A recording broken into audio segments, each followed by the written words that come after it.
안녕하세요. 생생법률쇼 진행을 맡은 양지민입니다. 이 세상 이슈를 법률적 시점에서 다뤄보는 본격 토크 블록버스터 법률 이슈 토크 시작해 보겠습니다. 오늘은 장윤미 변호사님과 함께합니다. 안녕하세요. 네, 안녕하세요. 네, 주말 잘 보내셨어요? 네, 주말에 날씨가 비가 막 오락가락하고 맞아요. 그래서요. 일단 우리나라의 최고층 건물의 전망대에 놀러 갔다 왔습니다. 비가 오락가락 잘 보이셨어요? 약간 흐린 감이 있어서 조금 돈이 아까웠지만 그래도 네. 잘 보였습니다. 네, 이번 주말에는 비가 오지 않길 바라면서 시작해 보도록 하겠습니다. 네, 지금 이 방송은 유튜브를 통해서도 실시간으로 함께 방송되고 있습니다. 많은 시청 부탁드리겠고요. 유튜브를 통한 소통의 창구도 열어두겠습니다. 방송 중 궁금하신 질문들 올려주시면 저희가 답도 해드리니까요. 많은 참여 부탁드립니다. 그럼 법률 이슈 토크에서 만나볼 주제 함께 보시죠. 주민등록증 유효기간 생기나 빚바랜 남성 육아휴직, 번아웃 왔는데 퇴사할까? 이렇게 오늘 세 가지 주제 준비가 되어 있습니다. 법률 이슈 토크 바로 시작해 보겠습니다. 여러분은 지금 생생법률쇼와 함께하고 계십니다.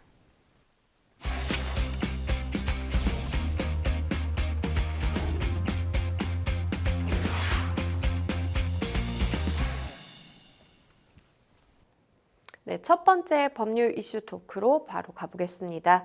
첫 번째 주제는요, 주민등록증 유효기간 생기나 라고 정해봤습니다. 이 정부가 내외국인에게 발급하는 이 신분증 7종을 표준화하기로 했다고 하더라고요. 먼저 어떤 변화가 있는지 좀 살펴주시죠. 일단 정부가 내국인 그리고 외국인들에게 발급하는 신분증 7종이 있습니다. 그런데 각각 표준화되지 않고 뭐 글씨 크기나 글씨가 들어가는 그 자수나 그쵸. 다 개별적으로 달랐었다고 하는데요. 일단 통일화하기로 한 겁니다. 사진도 잘리지 않도록 온전히 표기되도록 했고요. 사진 규격 통일하고 유효기간이 없는 신분증, 이를테면 주민등록증이 그렇죠. 갱신하거나 하진 않으니까요. 운전면허증과 달리. 근데 이런 부분은 기한이 경과하면 갱신하도록 하는 방안을 추진한 건데요. 일단 7종의 신분증은 주민등록증이 있고요. 청소년증, 국가보훈등록증, 여권, 운전면허증, 장애인 등록증, 외국인 등록증 이렇게 총 7종입니다. 구체적으로 살펴보면요. 신분증의 성명, 글자 수와 관계없이 모두 표기되도록 했습니다. 이 말이 왜 나왔냐면요. 일단 여권과 외국인 등록증 같은 경우에는 이름을 쓰는 난에 제한이 없었다고 해요. 이름이 아무리 길어도 다 넣을 수가 있었습니다. 최대 37자로 국제 표준 기준을 맞춰놨었던 건데요. 네. 운전면허증과 장애인 등록증은 20자까지만 들어갔었던 게 지금까지의 이 어떤 아니었기 때문에 일부 이름이 기신 분들은 이름이 잘리는 경우도 있었는데 그런 걸 다 표준 규칙을 만들기로 했고요. 일단 사진도 규격화해가지고 왜 저만 해도 예전 주민등록증의 사진이 이렇게 규격화된 사진이 들어가지 않아도 되다 보니까 얼굴이 엄청 크게 나오거든요. 거의 꽉 그 그쵸, 화면을 맞아. 그럴 수 채우고 있죠. 있어서 어디에 이렇게 좀 신분 제시용으로 제출하기가 좀 민망하기도 했었는데 이런 부분도 정확하게 사진 규격을 통일화하기로 제도를 바꾸기로 한 겁니다. 주민등록증 사실은 이제 우리가 갱신하지 않잖아요. 네. 유효기간이 따로 없는데 유효기간이 생기면 글쎄요, 좀 불편할 수도 있지 않을까요? 저도 운전면허증 사실 기계적으로 몇 년마다 갱신해야 그쵸. 되잖아요. 이 부분과 관련해서는 당연히 뭐 적성검사다 뭐다 해서 필요한 부분 있고 운전을 또 건강상의 이유로 못하게 그쵸. 되는 경우도 있으니까 체크가 할 필요가 있는데 그렇지 않은 경우는 귀찮다 이런 생각이 드는 것도 사실인데요. 주민등록증은 한번 발급받으면 잃어버리지 않는 이상 그대로 쓸 수 있었잖아요. 그런데 왜 갱신해야 된다라는 목소리가 나오고 있냐면 이게 굉장히 옛날 사진이다. 맞아요. 이러면 이 동일성 식별이 사실 안 되는 거예요. 그리고 굉장히 흐릿해가지고 식별조차 어려운 경우들이 있고 또 너무나 오랫동안 제대로 이게 관수가 되지 않다 보니까 범죄에 이용되는 경우도 왕왕 있어 왔다는 겁니다. 그런 이유로 주민등록증 유효기간도 딱 설정을 해서 어느 정도 기간인 유효기간이 지나게 되면 다시 발급받도록 하는 안이 추진되는 것 같습니다. 이런 가운데 이 한국에 장기 체류하는 외국인들 같은 경우에는요, 내국인들의 주민등록증과 같은 이 외국인 등록증을 발급을 받아야 됩니다. 그런데 이 외국인 등록증 발급까지 수주에서 이 수개월이 걸린다라고 해요. 그러다 보니까 굉장히 좀 불편할 것 같아요. 왜냐면요, 이 외국인 등록증, 외국인 등록 번호는 이 대한민국 국민들의 주민등록번호랑 그렇죠. 대단히 유사한 거거든요. 그래서 이를테면 뭐 사고를 당했다, 소송이 됐다 이러면 외국인 등록번호를 정확하게 기재를 해야 됩니다. 그럼 한국에 딱 오고 90일 이상 장기 체류하는 외국인들은 이제 외국인 등록증을 발급받아야 되는데 발급받는데 무려 한 2달 정도가 걸린다는 거예요. 신청해서 접수하는데 한 달, 이걸 또 받는데 한 달. 그러면 이 외국인 등록 번호도 부여되지 않고 증을 받지 못하는 경우에는 어떤 일이 생기냐면요. 일단 집도 못 구한다는 거예요. 그렇겠죠. 예, 왜냐하면 한국 사람이 뭐 전세 계약 체결한다라고 하면 이름 쓰고 주민등록번호 쓰는데 외국인은 뭐 여권번호가 있다라고는 해도 한국에서 이 사람이 정말 계속 체류할 사람인지를 알 수 있는 등록번호가 맞아요. 나와야 되는데 집도 못 구한다 이렇게 이야기를 하고 있고요. 장기 체류하는 사람들이 그러면 각종 금융 업무도 못 본다는 거예요. 그래서 인터뷰한 내용을 봤더니 해외에서 온 한국 유학생인데 한국으로 온 유학생인데 ATM기, 계좌, 통장 이런 거를 만들거나 사용할 수 없다 보니까 이 등록증이 나올 때까지 현금 뭉터기를 뽑아두고 그걸 조금씩 현금으로 결제하는. 근데 요즘 현금을 안 받는 것도 있고 그쵸. 교통카드 같은 경우를 현금으로 대체하지 않는 마을버스 같은 경우에 특히나 더 그렇기도 해서 불편함이 상당히 크다고 하는데 실제로 외국인 등록증 접수에서 배송까지 걸리는 평균 기간은 작년을 기준으로 했을 때 14.581로 나왔다라고 합니다. 근데 이거는 비교적 좀 짧게 걸리는 거고 더 많이 걸리는 사람들이 많다라고 해서 이 부분 그렇게 늦게 발급이 될 거면 임시 발급증이라도 신청 즉시 좀 부여해야 되는 거 아니냐 이런 목소리가 나오고 있는 그런 상황입니다. 그러게요. 한국에 실질적으로 체류는 하지만 뭐 금융 업무도 볼 수가 없고 집도 계약을 할 수도 없고 이래저래 여러 가지 생활에 불편함이 생기는 그런 한계가 좀 있다 보니까 이 부분은 사실은 좀 바뀌어야 되는 부분이 좀 있는 것 같아요. 그런가 하면 충주시에서는요, 시각장애인의 편의를 위해서 이 주민등록증 점자 스티커를 제작을 해서 교부하기도 한다고 하는데요. 어떻게 제작이 되는 걸까요? 저는 이 기사를 보고 상당히 아이디어가 좋다라고 생각이 들었던 게요. 시각장애인 분들도 지갑을 소지하고 당연히 다실 그쵸. 거 아니에요. 근데 지갑에 이런 뭐 교통카드도 있고 신용카드도 있고 체크카드도 있고 주민등록 그 증도 있는데 그쵸. 이걸 손으로 만져서는 분별이 잘 안 모르죠. 된다는 거예요. 결제할 때 주민등록증을 내기도 하고 그렇죠. 신분 확인을 해서 주민등록증을 내야 할 때 체크카드를 내기도 한다는 거예요. 왜냐하면 안 보이시니까요. 충주시가 그 이야기를 듣고 아, 시각장애인 분들에게 주민등록증 쉽게 구분할 수 있도록 우리가 도와드려야겠다. 근데 만약에 주민등록증 자체가 이렇게 돌출형, 그러니까 점자가 기재되게 되면 아마 제작 비용이 상당히 많이 들 수 있잖아요. 그래서 충주시가 낸 아이디어는 스티커를 부착하는 거였다고 합니다. 그래서 점자로 된 스티커를 도입해서 주민증과 다른 카드를 바로 구별할 수 있게 하고 있고요. 충주시에 거주하고 계시는 시각장애인 또는 그 시각장애인 가족분이 이 동사무소나 읍면동 행정복지센터에 방문하시면요, 이 해당 스티커를 무료로 발급받을 수 있다라고 하니 이 부분 이용하시면 상당히 좋을 것 같고 충주시에서 시작한 어떤 제도이지만 다른 지자체로도 좀 확대됐으면 하는 바람이 큽니다.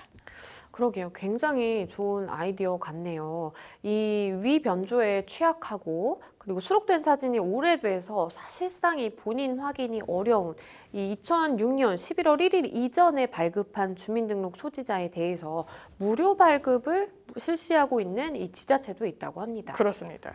지금 주민등록증은요 쉽게 이게 변조가 되지 않는다라고 합니다. 저만 해도 굉장히 과거에 해서 글씨도 흐릿하고 그 뒤에 살고 있는 그 전입신고한 주소도 스티커 형식으로 붙이면 다 지워지고 이렇게 돼 있거든요. 근데 2006년 11월 1일 이후에는요 내구성이 상당히 좀 함양됐다는 거예요. 그래서 일단 잘 부러지거나 손상되지 않고요.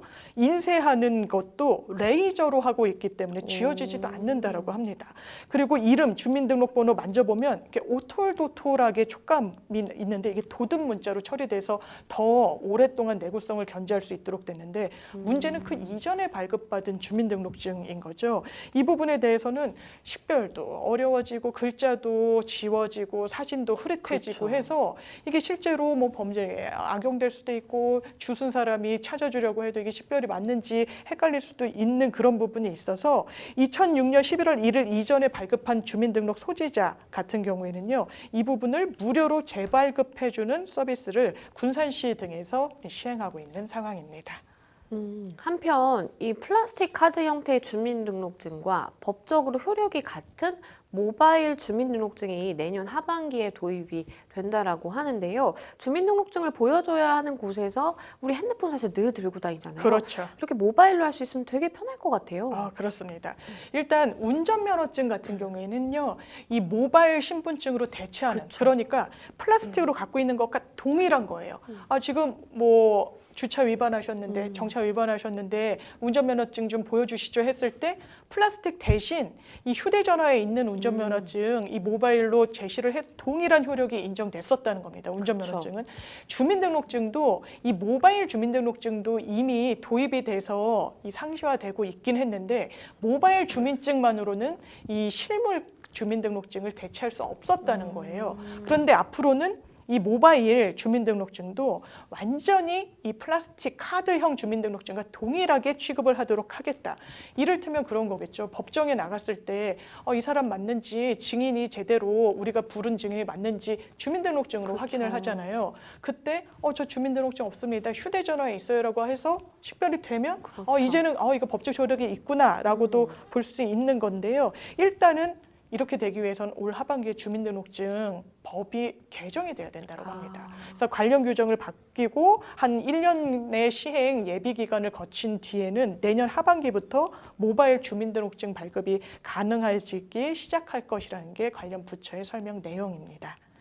사실 그런 것 같아요. 우리가 이제 예전에는 막 지갑에 이것저것 다 넣어놓고 막 현금도 막 많이 가지고 다니고 이제 카드 사용이 이렇게 일반화되기 전에는 그랬는데 요즘에는 점점 지갑이 얇아지게 되는 것 같아요. 그리고 심지어는 이제 휴대전화에 이렇게 막 카드 넣어가지고 다니시잖아요. 그런데 늘 뭐 신분증 하면 주민등록증과 그리고 운전면허증 다 이제 사실 소지하고 다니기가 굉장히 불편했는데 만약에 모바일로 되면 딱 필요한 것만 넣어가지고 다닐 수 있으니까 굉장히 좀 편리할 것 같다라는 생각도 듭니다. 네. 핸드폰으로 이 금융 거래를 사실 하고 있고요. 우리가 또 본인의 신분증까지 사실 증명할 수 있다라고 한다면 굳이 또 지갑을 들고 다닐 필요가 있나라는 생각도 들 것 같고요. 어떻게 좀 보시나요? 일단 인터넷 뱅킹 요즘 너무 많이 그쵸. 이용하시잖아요. 그럴 때 계좌 개설을 인터넷상으로 휴대전화로 할 때 항상 신분 확인을 위해서 사진 찍어야 돼요. 사진 찍으라는데 이게 잘 안 맞으면 엄청 하다가 막 중도에 포기하기도 맞아요. 하고 당신이 맞냐라는 걸 확인하기 위해서 또 1원을 막 보내잖아요. 그 글자를 그쵸. 쓰라고 하고요. 그런 게 좀 불편하다면 내가 내 모바일에 저장돼 있는 주민등록증으로 나임을 정확하게 그쵸. 확인시킬 수 있어서 상당히 좋겠다라는 편의성 면에서는 좀 긍정적인 면이 있을 것 같고요. 또 한편으로는 이 휴대전화에 너무 많은 정보가 담기는 거 맞아요. 아닌가라는 생각이 또 드는 부분도 있는 겁니다.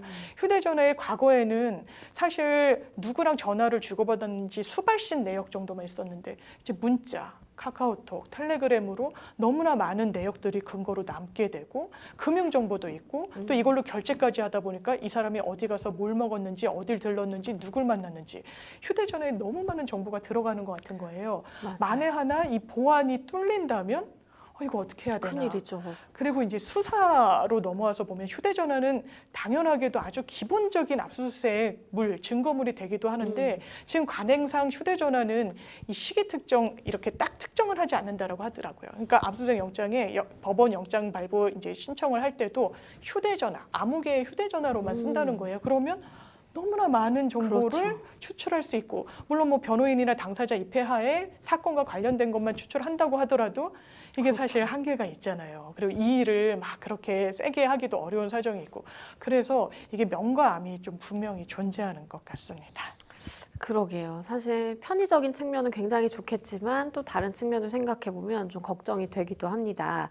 한편 이 전남 해남군이요. 올 하반기 전남에서 가장 많은 외국인 계절 근로자를 배정을 받아서 농업 현장에서 도움을 받게 된다고 하는데요. 농촌의 인력난 해소에 굉장히 좀 도움이 많이 되겠다는 생각이 드네요. 그러니까요.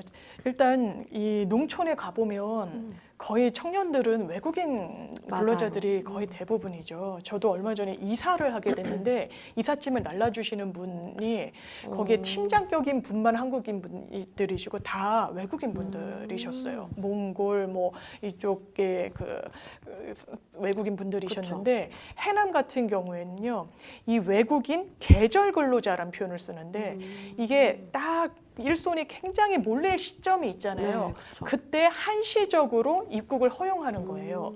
그런데 누구를 입국을 선별해서 해야 될지 상당히 고민이잖아요. 그러면 어떤 외국인들을 한국에 한시적으로 들어오게 하는 게 좀 효과적일까? 이건 굉장히 좀 아이디어가 좋다고 생각했는데 지금 결혼으로 한국에 와 계신 외국인 여성분들 상당히 많잖아요. 그분들의 친척, 친인척. 아, 좋네요. 그러면 한국에 가족을 보러 와서 좋기도 그렇죠. 하고 한국 문화를 같이 또 경험하기도 하고 그리고 이미 살고 있는 가족이 있다 보니까 그때 한시적으로 일하고 뭔가 문제를 일으키거나 뭐 그렇죠. 불법 체류 문제로 흐를 가능성도 비교적 좀 낮고 해서 이런 결혼 이민자의 본국 거주 가족 친척을 초청하는 계절 근로자 제도를 운영을 하고 있다는 겁니다. 그 중에서도 전남 해남이 가장 많은 계절 근로자가 배정이 됐는데요. 올해 하반기에 전남도에 총 2,335명. 적은 숫자가 아닙니다. 그러네요. 2,000명이 넘으니까요. 이것도 전남 한 그 지자체만 놓고 봤을 때. 그래서 농업 분야 계절 근로자가 배정이 된 상태고 그 중에 전남에 이제 294명의 외국인 계절 근로자를 해남군이 배정을 받게 됐다는 건데요. 이렇게 계절 근로자 제도가 워낙에 좀 잘 안착이 되고 있는 상황이라고 합니다. 그래서 앞으로도 확대 개편하고 또 한시적으로 딱 몇 개월만 머물 수 있도록 했는데 그 기간을 연장해 주는 방안도 또 같이 논의가 되고 있는 상황이라고 합니다. 이렇게 계절 근로자가 와서 어쨌든 농촌에 머물면서 이렇게 일손을 덜어주게 되면 그래도 일손 부족 해결에 굉장히 좋을 것 같고 좀 영역을 확대해도 좋지 않을까라는 생각도 드네요. 그런 생각이 듭니다. 일단은 농업 분야에 그쵸. 바로 투입하기 위해서 또 교육도 하고 뭐 이런다고 하더라고요. 그런데 우리 곳곳에 정말 저출생 문제가 워낙에 심각하다 맞아요. 보니까 인력난도 상당히 많이 호소하는 산업 현장도 그렇고 농촌 현장도 그렇거든요. 그렇다면 이 제도를 뭔가 확대 개편해가지고 정말 일손이 부족한 곳에 어떤 외국인 근로자를 고용할 수 있는 그런 제도를 마련하는 것도 우리 경제의 성장을 좀 견인해 나가는데 나쁘지 않을 것 같다는 생각이 듭니다. 네, 조금 다른 이야기를 해볼게요. 우리가 뭐 유효 기간, 계절 근로자 체류 기간 이렇게 이야기를 하다 보니까 이제 기간이라는 공통점이 있어서 얘기를 해보려고 하는데 지난 3월에 일본 도쿄에서 개최된 제5회 월드 베이스볼 클래식 1라운드 기간 중에 이 음주로 무리를 일으켰던 선수들이 있습니다. 김광현 선수, 또 이용찬 선수 그리고 정철원 선수 제재금과 사회봉사의 징계가 내려졌다고 하네요. 그렇습니다. 사실 이 전 세계적인 어떤 대회를 치르면 굉장히 긴장하기 마련이고 그쵸. 또 해외에서 이제 원정을 가서 치르면 긴장감도 상당히 높은데 술자리를 갔다, 유흥업소를 갔다 해서 이게 약간 제보 형식으로 처음에 알려지게 됐었죠. 네. 일단 지금 언급해 주신 해당 선수들 전부 인정을 했습니다. 인정을 안 할 수가 없는 게 이제 대면 조사 일단 1차적으로 했죠. 카드 결제 내역도 다 제출을 받았다고 해요. 그리고 해당 유흥주점 관리자도 실제로 조사를 했다라고 합니다. 그렇기 때문에 KBO에서는요, 이 선수들의 징계를 이제 확정짓게 됐는데 일단 지난 7일에 야구회관 KBO 중회의실에서 관련 회의가 열리게 됐고요. 일단 대회 기간 중에 음주를 한 사실 인정한 야구 국가대표팀 투수 3명 상벌위원회가 개최가 됐습니다. 이 자리에서 이 상벌위원회 징계를 하게 된 근거는 품위손상 행위라는 KBO 규약 위반 혐의가 적용이 됐고요. 일단 김광현 선수 사회봉사 80시간, 제재금 500만 원. 그리고 한 차례 유흥주점에 출입한 이용찬 선수와 정철원 선수에게는 나란히 40시간의 사회봉사 그리고 제재금 300만 원이 부과되게 됐습니다. 물론 뭐 300만 원, 500만 원이 적은 돈은 아니기는 한데 KBO에서 내린 처벌 수위, 징계 수준이 좀 적절하다고 보시나요? 이게 사실 국민들, 특히 야구 팬들에게는 큰 실망감을 안겨줬던 건 맞는 것 같아요. 그러니까 대회가 끝나고가 아니라 이제 대회 중간중간이었던 거고, 그냥 뭐 식사의 반주 정도가 아니라 아주 이제 유흥업소를 찾아갔다라고 이제 알려졌기 때문에 단순히 뭐 300만 원, 500만 원 이런 제재금을 납부하는 데서 끝나는 게 아니라 이 선수의 어떤 운동 그 선수 생활과도 연결이 되는 것 같습니다. 일단 경기 출전에 있어서도 페널티를 받게 됐고요. 그리고 이렇게 큰 국제 행사에서 국민들께 좀 신명감을 안겨들었다는 점에서 앞으로도 이 부분이 두고두고 회자가 될 것 같습니다. 네. 첫 번째 법률 이슈 토크, 주민등록증 유효기간 생기나라는 주제로 이야기 나눠봤습니다. 네, 여러분은 지금 생생법률쇼와 함께하고 있습니다.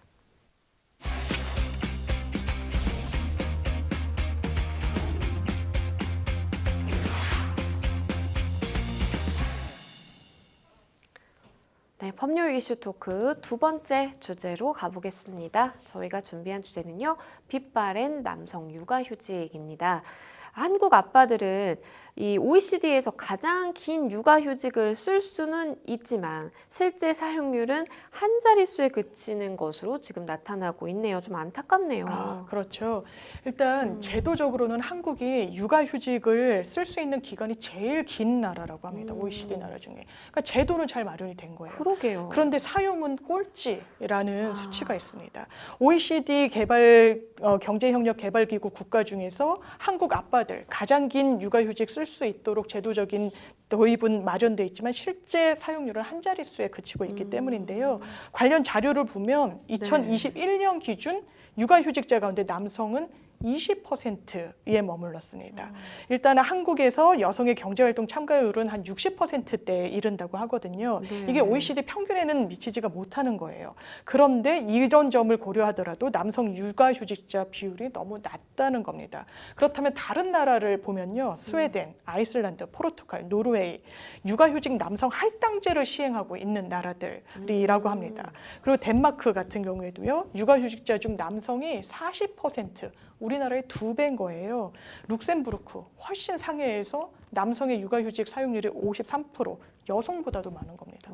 여자보다도 남자들이 더 그러네요. 휴직을 하는 그런 나라도 있는데 일단 한국은 이런 선진국에 비해서는 아주 남성의 육아휴직 사용률은 터무니없이 적다라고 생각할 수 있고요. 일단 국회 입법조사처의 어떤 조사 결과도 있는데 OECD 자료를 인용해 발표한 2020년도 수치를 보면요. 한국은 출생아 100명당 여성 21.4명, 남성 1.3명이 육아휴직을 사용했다고 합니다.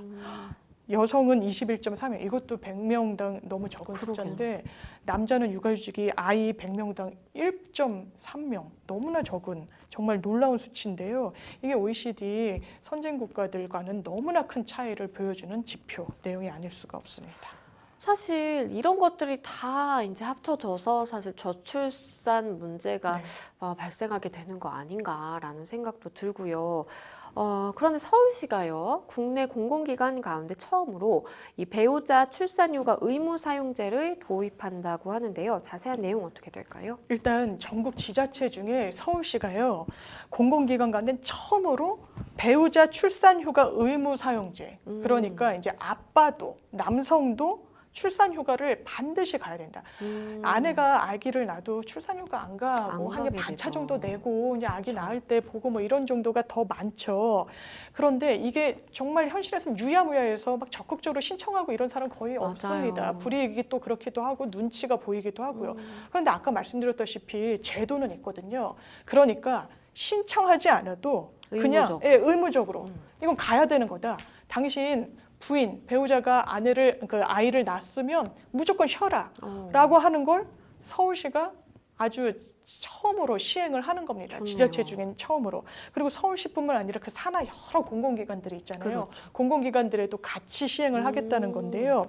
일단 구체적인 내용을 보면 배우자가 출산하면 신청하지 않아도 사업주가 열흘의 출산휴가 사용을 의무화하도록 휴가를 보내는 겁니다. 그만큼 남성의 육아를 좀 독려하겠다는 취지가 있는 건데요. 일단 지금도요, 남녀고용평등법에 따르면 배우자가 출산한 경우에는 출산한 날로부터 90일 안에, 그러니까 석 달 안에 나 휴가 좀 가게 해주세요. 저 출산휴가 좀 가겠습니다라고 하면 열흘의 휴가를 주는 게 임의 규정이 아니라 의무입니다. 열흘의 휴가를 주어야 한다라고 되어 있는데 사실 이 법이 유명무실했기 때문에 맞아요. 서울시에서 최소한 서울시 공무원들, 산하 공공기관 공무원들에 대해서는 신청하지 않아도 무조건 열흘의 휴가는 주겠다라고 제도를 발표한 상황입니다. 굉장히 좋은 것 같습니다. 우리가 이제 법으로 마련을 해놔 봤자 사실은 아무도 이렇게 하지 않기 때문에 그냥 의무적으로 그냥 가게 하는 거. 일괄되게 사실은 이 사람 저 사람 이렇게 비교할 필요도 없이 다 이렇게 의무적으로 가게 되면 그래도 좀 이러한 문화 그리고 출산휴가를 가는 것에 대해서 좀 익숙해지지 않을까 싶습니다. 그런데 서울시가 시와 산하투자 출연기관을 시작으로 이 민간에까지 배우자 출산휴가 그리고 육아휴직 사용 분위기 조성에 적극 나선다고 이제 발표를 하긴 했어요. 그런데 이 현장의 반응은 저희가 생각한 것처럼 이렇게 막 좋지 않고 싸늘하다고 하네요. 왜 그럴까요? 이게 실제로 잘 되겠어? 이런 것도 있고요. 이 관련 기사를 보면 항상 이제 어떤 제도가 있으면 그 제도를 시행할 때 그 어두운 면을 항상 이제 언론이 그렇죠. 조망하기 마련인데 이 해당 보도에서 인터뷰한 분을 보면요. 이제 서울시에 좀 자그마한 회사를 다니는 분이었다는 거예요. 소규모 마케팅 회사를 다니는데 아마 서울시 산하 기관은 아니었던 것 같습니다. 네. 산하 기관이기는 아니고 이제 사기업인데 내가 임신을 했는데 계속 일은 하고 싶은 거예요. 뭐 자기 개발 필요성도 있고 급여를 계속 받아야 경제 활동이 좀 윤택하게 유지되는 경우도 있어서 계속 다니고 싶었는데 아주 우회적인 방법으로 임신했어? 그러면 힘들어서 다닐 수 있겠어? 어쩌고저쩌고 해서 실제로는 이게 강요로 느껴져서 사직을 했다라는 거예요.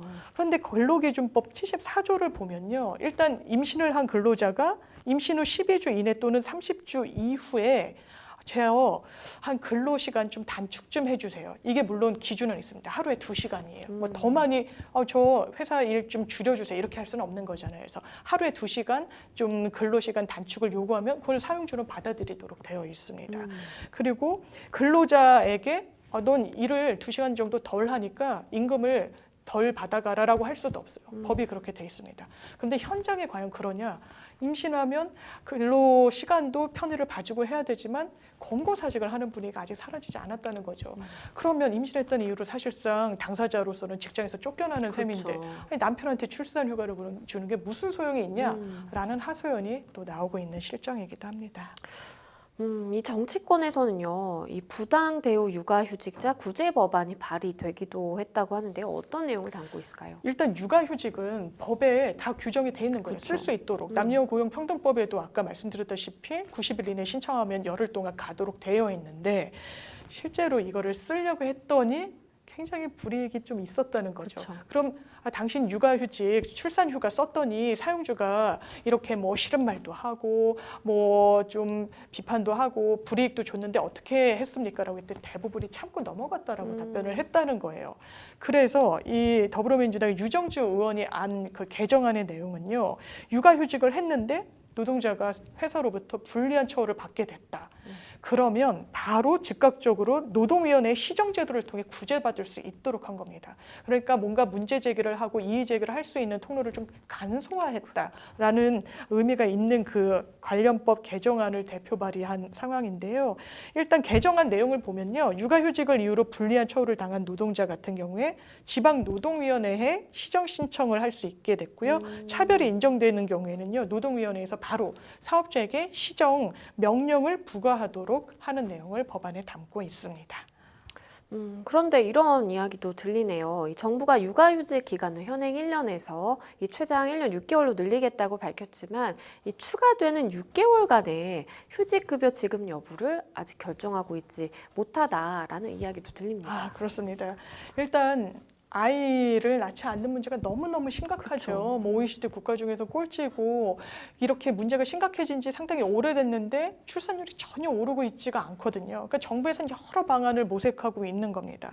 그래서 이거 육아휴직 기간 지금 1년인데 한 1년 6개월 정도로까지 연장을 해주면 사실 더 아이를 낳는 데 도움이 되지 않을까? 왜냐하면 회사로 복귀하는 기간이 빨라지면 아이를 봐줄 사람이 없다. 그쵸. 예, 믿고 맡길 곳도 굉장히 부족. 부족하다라고 해가지고 굉장히 많은 이제 문제 제기가 있었기 때문에 그럼 아예 올해 부모가 직접 아이를 건사할 수 있도록 올해 쉬도록 하자라고 했는데 문제는 예산이었던 거예요. 가장 큰 걸림돌이 되고 있는 게 고용보험기금의 재정 부담입니다. 출산 육아휴직급여는 고용보험기금 실업급여 개정에서 지급이 되고 있는데요. 일단 이 고용 실업급여 개정과 관련해서는 단기 수지 적자가 매년 좀 누적되고 있다고 합니다. 지금도 적자를 면치 못하고 있는데 거기서 돈을 더 빼서 어떤 유급휴가를 준다?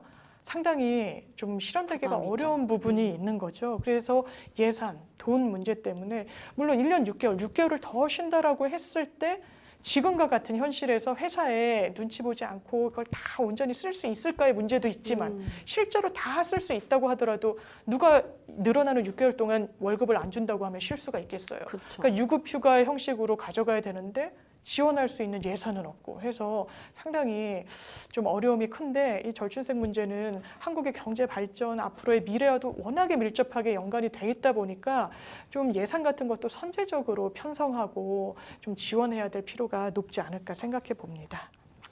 한편 이런 조사 결과가 나왔습니다. 경력 단절 여성 10명 중 6명은 30대다라는 좀 씁쓸한 조사 결과 같기도 하고요. 그렇습니다. 일단 경력 단절을 경험한 여성이 너무나 많습니다. 일단 작년 기준으로요. 경력 단절 여성 실태 조사 결과를 해봤더니 만 25살에서 54살까지의 여성 중에 난 경력 단절을 경험한 적이 있습니다라고 대답한 비율이 42.6%에 달했습니다.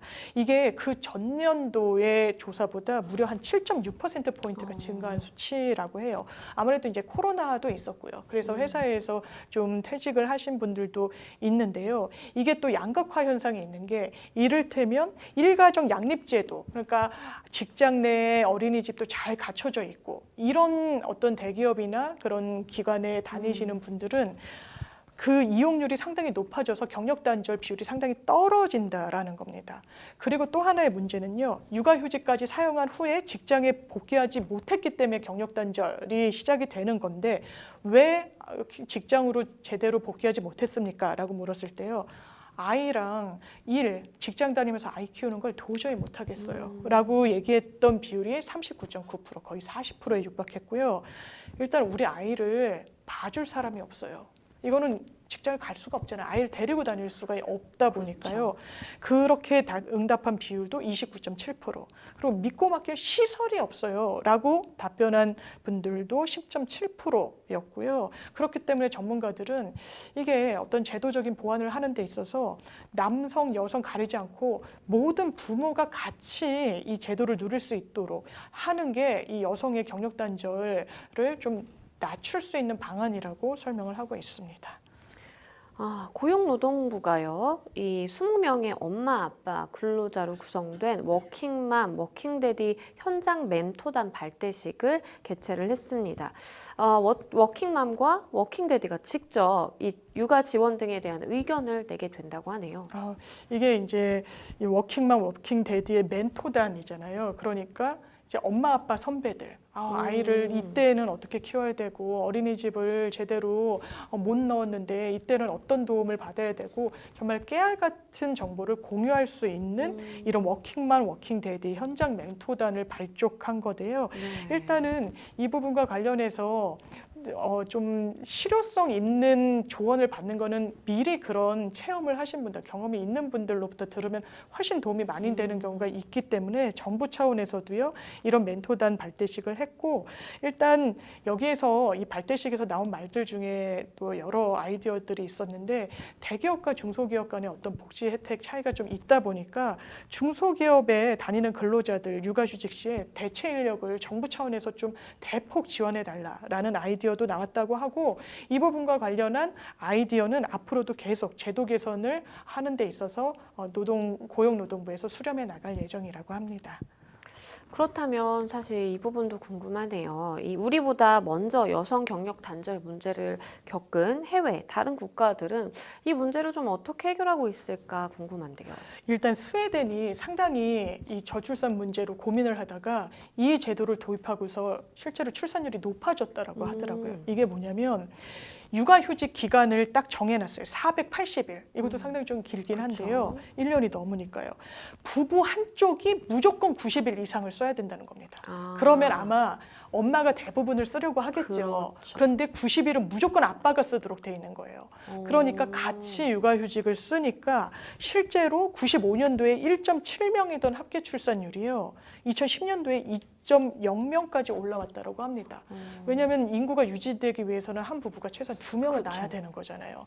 그런데 그 2명이 채 안 되다가 이런 제도를 도입하고서는 상당히 많이 출산율이 올라갔고 그리고 또 하나 신경 썼던 건 직장에 복귀해야 되는 여성들을 위해서 만 3세 미만 사실 3살까지가 엄청 좀 손을 많이 타기도 하고 맡길 때가 마땅찮기도 한데 이 3세 미만 아동에게 특화된 보육시설 확충에도 상당히 많은 예산을 지원을 했다라는 겁니다. 그래서 스웨덴 같은 경우에는 이 제도가 성공했다고 볼 수 있고요. 그리고 같은 북유럽에 있는 노르웨이 2018년도부터 남녀 모두 출산 후 15주의 육아휴직 무조건 가도록 했다는 거예요. 여기서도 남녀 구분 없이 아빠도 육아휴직을 줬다는 데 좀 초점이 맞춰졌고 그러면서 육아 공백을 좀 최소화하면서 실제로 출산율에 도움을 많이 받았다라고 합니다.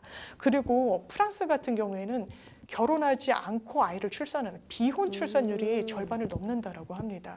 그런데 프랑스도 예전에는 이런 여러 가족 형태를 인정했기 때문에 출산율이 상당히 높다라고 평가를 받았는데 최근에는 상당히 떨어졌었거든요. 그래서 보육 서비스를 굉장히 강화하는 정책을 내놔서요. 일단 부모가 직장에 다니면 자녀를 보육시설에 맡기거나 개인 보육 도우미를 바로 사용할 수 있도록 했습니다. 그리고 직장을 아이 때문에 그만두면요. 나라에서 당신 직장 대신에 아이를 키우는 업무를 하는 거니까 거기에 대해서 보상은 정부가 하겠다라고 해서 비용을 준다는 거예요. 그러면서 다시 출산율을 회복됐기도 했다라고 하는데요. 사실 홍콩과 싱가포르 얘기를 상당히 많이 합니다. 그 나라는 외국인 도우미들 상당히 저렴한 비용으로 그 아파트 구조를 보면 아예 그런 도우미 방이 따로 있도록 시공이 될 정도로 이게 문화가 정착이 됐다라고 하는데 그 부분과 관련해서 외국인 도우미를 들여와서 그 최저임금에도 맞추지 않고 좀 저렴한 비용으로 저출생 문제를 좀 해결해 보자라는 안이 나오고 있는데 이게 한국 현실에서 맞는지 왜냐면 아이를 이제 외국인 도우미한테 전적으로 맡기는지 지금 구조에서도 아이를 외부에 맡기기를 꺼려하시는 분들이 많으시니까요. 그리고 최저임금제는 지금은 외국인 근로자에게도 똑같이 적용되거든요. 그럼 이 가사 도우미에게만 차별화하는 게 맞는지 그리고 한국의 입주 도우미 형식으로 있지 않으면 외부에서 살아야 되는데 너무 비용이 많이 들잖아요. 그렇죠. 최저임금도 안 받는 상황에서 살게 되면 그래서 이게 상당히 복합적인 문제라서 우리나라에서도 좀 여러 다른 나라들의 성공 사례들을 좀 고민해보고 차용해볼 필요가 있어 보입니다. 네, 이 한국의 저출생 문제가 굉장히 심각하잖아요. 여러 가지 좀 대책들을 고민을 해야 되는 시점이 아닌가라는 생각이 듭니다. 빛바랜 남성 육아휴직이라는 주제로 이야기 나눠봤습니다. 저희는 다음 주제로 또 넘어가 보겠습니다. 저희가 준비한 세 번째 법률 이슈 토크는요. 번아웃 왔는데 퇴사할까 합니다. MZ세대들의 퇴사가 5년 사이에 2배 이상 늘었다고 합니다. 부산, 경남 공공기관에서는 업무 공백 우려가 생길 정도라고 하네요. 이게 제가 이 부산, 경남의 문제만은 아니겠지만 이 수치가 상당히 커서 이 관련한 인터뷰 내용도 찾아보고 그랬는데요. 네. 부산의 한 공공기관에 근무하는 한 팀장급의 좀 근로자인데 이렇게 이야기를 하시더라고요. 일단 좀 가르치고 업무 노하우도 좀 전수해주고 할만하면 다 나간다는 거예요. 예, 20, 30대 퇴사가 급증하는 현상이 정말 공공기관 재직자라면 누구나 느낄 거다라고 이야기를 하고 있어요. 예전에 공기업, 공공기관 하면 철밥통이다, 그렇죠. 평생 직장이다, 맞아요. 너무 좋은 직장에 취업했구나라고 생각했는데 이게 다 옛말이라는 겁니다. 아마 공공기관 특유의 또 뭐 경직된 문화가 이유이기도 하다라고 이야기를 하는 분도 있고요. 또 공기업을 최근에 퇴직한 60대 인터뷰 내용을 보면요. 20, 30대 직원들과 상당히 같이 근무하기 어렵다는 거예요. 물론 MZ세대란 말 쓰지 말아라. 정작 2030 세대들은 그런 말 그쵸. 싫어한다라고 하는데 이런 2030 직원들에게 업무와 관련해서 지시를 하고 이야기를 하고 뭔가 부탁을 하면 꼰대다. 직장 내 괴롭힘이다. 이런 경우를 좀 몇 번 네. 경험을 했다라는 거예요. 그래서 본인은 베이비 부머 세대라서 상당히 또 뭐 인력이 많고 이랬는데 MZ세대는 또 완전 다른 양상이다라고 이야기를 하고 있는데요. 실제로 수치가 보여주고 있습니다. 지금 말씀드렸다시피요. 부산 경남권 공직자 퇴직자 수 이게 공무원 연금공단에서 집계가 나오거든요.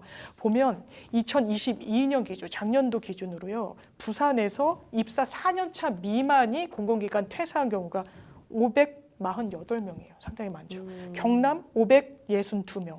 합치면요. 1110명입니다. 그러니까 4년 차 미만으로만 한정했을 때 1000명 이상이 공공기관을 빠져나간 거예요.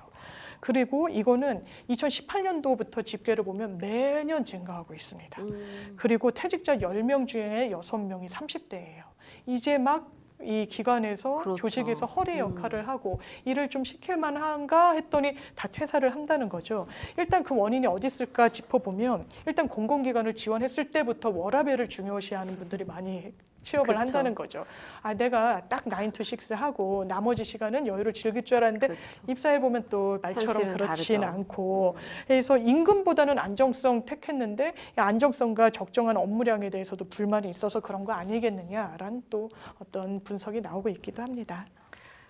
상황이 이렇다 보니까요. 이 낮은 첫 직장 만족도로 입사 이후에도 이력서를 계속 쓰면서 원하는 일자리를 얻으려고 노력하는 청년들이 굉장히 많다고 하네요. 이게 중소기업이 그런 경우가 좀 많다고 하는데요. 네. 실제로 인터뷰 내용을 봤더니 중소기업 3년 차인데 지금도 계속 취업 자소서, 자기소개서를 쓴다는 거예요. 그리고 중소기업 다니면서 하고 있는 업무도 이게 본인한테는 체득이 되는 경험이잖아요. 그렇죠. 그것도 다 이게 기록을 해놓는다는 겁니다. 오. 이력서에 넣으려고 하는 거죠. 내가 이런 일을 수행했고 이런 일을 배웠다라는 건데 이 사람 인터뷰를 보면요. 나만 그런 게 아니라 나랑 친한 동료들 다 대기업 입사를 준비하고 있다. 아니면 이직을 준비하고 있다라고 얘기를 했다는 거예요. 꼭 이직뿐만 아니라요. 나 회사 다니다 보니까 내 생각이랑 너무 다르다. 어렵다. 힘들다. 급여는 내가 원하는 만큼 받지 않지만 노동 강도가 너무 세다라고 해서 오히려 이 외국으로 워킹홀리데이를 준비하고 있는 2030 세대도 상당히 많다라고 하는데요. 실제로 첫 직장에서 이탈하는 비율이 얼마나 높냐면요. 지난 3월에 전국 경제인 연합회에서 조사한 여론조사 결과가 있습니다. 거기에 따르면요. 대졸 신규 사업자 중 22.1% 그러니까 5분의 1 이상이요. 말은 신입사원이지만 사실은 구입사원이었던 거예요. 네, 다른 직장에서 근무를 해본 그것도 심지어 다른 직장의 근무 연차가 한 1.4년 정도였다는 겁니다. 그러니까 신입사원 형태로 공채로 들어왔지만 다른 회사에서 일을 했던 사람들이 상당히 많다는 게 이런 수치로도 좀 나타나고 있는 상황입니다. 그러게요. 신입사원이 진짜 신입사원이 아니고 뭐 사실 경력직인 경우 굉장히 좀 많은 것 같아요. 이런 가운데 이 일제강점기인 1905년 광업권을 등록한 우리나라 1호 탄광입니다. 대한석탄공사 화순광업소가요. 문을 연 지 약 118년 만에 폐광을 한다고 합니다.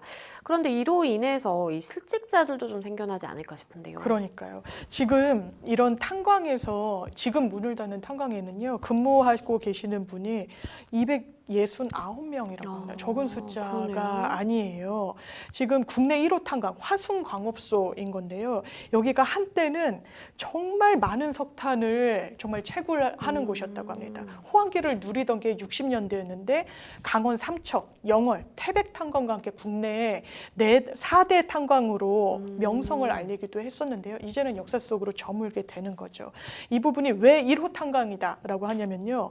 이 화순 탄광이 좀 발견이 된 게 1905년으로 거슬러 올라간다라고 해요. 그리고 광업권을 그 이후에 등록을 하면서 우리나라 1호 탄광이었는데 이제는 사라지게 된 것이고 거기서 근무하던 많은 분들도 이제 실직 상태가 되는 부분이라서 아까 말씀드렸다시피 자발적인 퇴사도 많지만 이렇게 아예 본인이 근무하는 그러게요. 업장이 문을 닫아가지고 일을 하고 싶어도 할 수 없는 그런 양면이 정말 공존하고 있는 상태인 것 같습니다.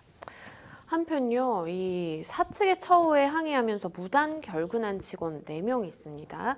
이 4명이 업무방해 혐의로 재판에 넘겨졌어요. 그런데 무죄를 선고받았다고 하네요. 제가 이 기사를 보고, 그러니까 무단 결근을 한 거죠. 나중에는 보니까 회사로 복귀를 했더라고요. 제가 일하는 영업소로 복귀를 했는데 눈에 띄는 댓글이 이걸 왜 기소했을까? 왜 재판에 넘겼을까라는 거예요.